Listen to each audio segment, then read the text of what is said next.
Hi. I've always been fond of the music of Fats Waller. I love his slide piano playing, his singing, his general performance, great sense of humour, and great compositions that he played, lots of them written by Andy Razaf. I thought I'd take one of those tunes by Andy Razaf and Paul Denniker. It's called Sposin, it was written in 1929, and I thought I'd use it to demonstrate how such tunes can be adapted for fingerstyle guitar. So what I'm going to do now is to play you Sposin, one clip from a recent YouTube video, and then we'll go through it and I'll try and show you how to play it.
That clip was taken from a video posted on YouTube recently, and you can see the whole video at this URL.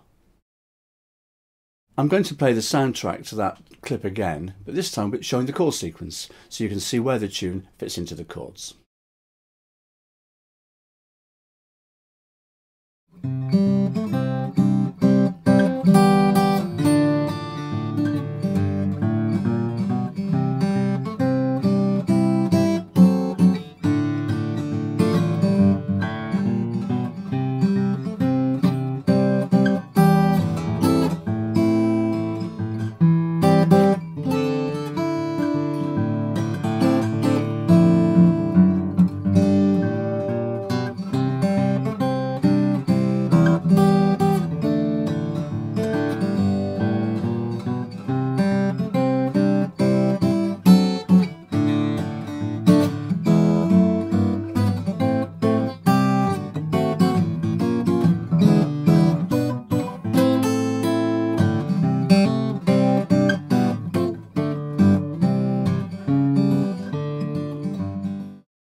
Now let's take a quick look at the chords that form the basis of my arrangement.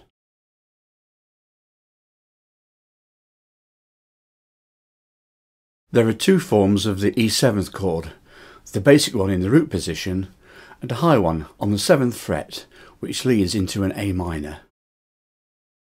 There's a simple C chord used for much of the melody, plus one instance of a C chord with the high G on the first string. There are two versions of E minor, and the one with the high G on the first string is used most of the time. I use D minor in its simple form for most of the time, with a slightly hybrid version at one point, a sort of a cross between D minor, D7th and D9th.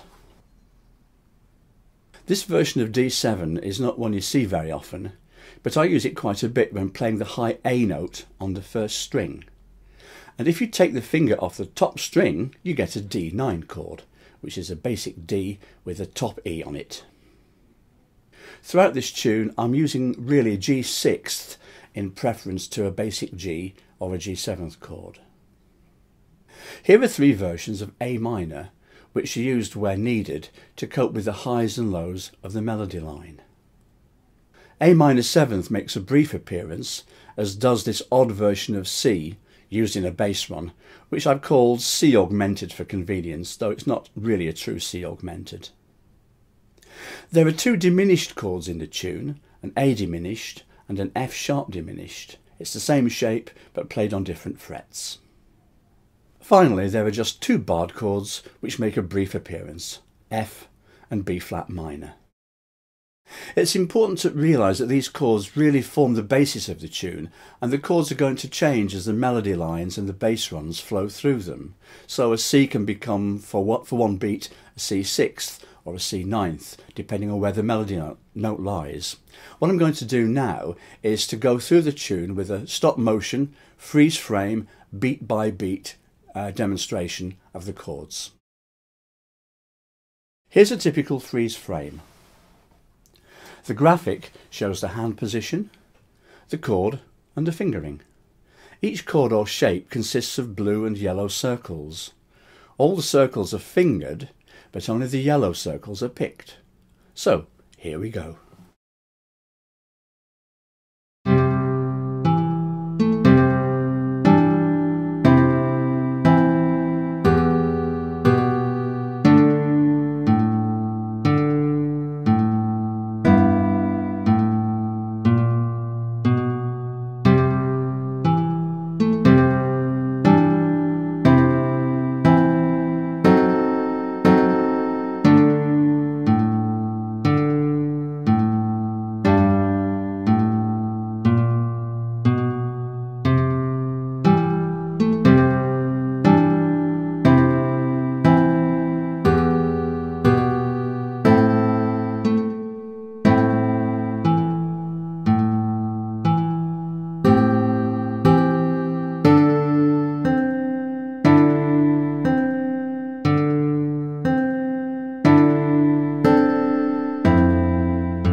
I'm going to finish off by showing another clip from the YouTube video of Sposin. It's the final chorus at this time with the repeats, and you might be interested to know that the last few chords I play slowed down are C to C7 to F minor to B sixth to C sixth, and that little last sequence looks like this: C, C7th, F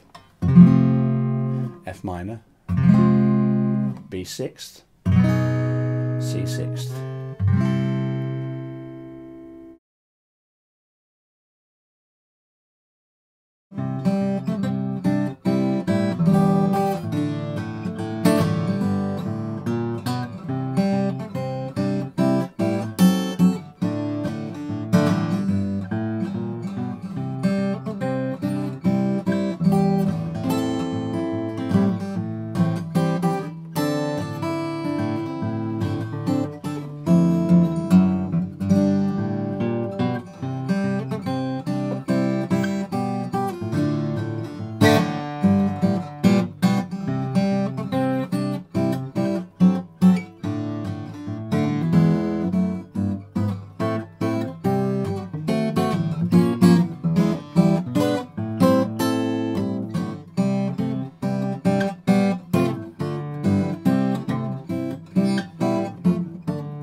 You can get the tabs, the chords and the music for Sposin from my website at www.mjra.net, willfly, tabs.shtml. Enjoy.